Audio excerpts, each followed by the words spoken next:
हुजूर ने इरशाद फरमाया, कुर्ब क़यामत में जब हज़रत ईसा आएंगे और हज़रत ईसा अलैहिस्सलाम आएंगे और फिर दीन की तनफीज़ होगी, खंजीर को कत्ल करेंगे, शराब ख़त्म कर दी जाएगी, सलीब का निशान तोड़ देंगे, कुफ्र मिट जाएगा, इस्लाम का झंडा कायनात की एक एक छत के ऊपर लहरा रहा होगा।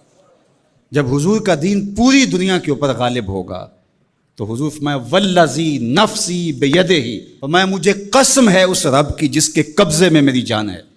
जब हज़रत ईसा ये सब कुछ कर चुके होंगे तो फिर वो मेरी कब्र पे हाज़िरी देने के लिए आएंगे। हज़रत ईसा सब कुछ करने के बाद सुम्मा लइन कामा अला कब्री, फरमाया फिर वो आके मेरी कब्र पे खड़े होंगे और फिर क्या कहेंगे, या मोहम्मद सल्लल्लाहु अलैहि वसल्लम, मुझे या मोहम्मद कह के मुखातबत करेंगे। मेरे हुजूर ने क्या कहा, ला अजीबन्नहु, लोगों सुन लो, मैं कब्र से हज़रत ईसा को जवाब दूंगा।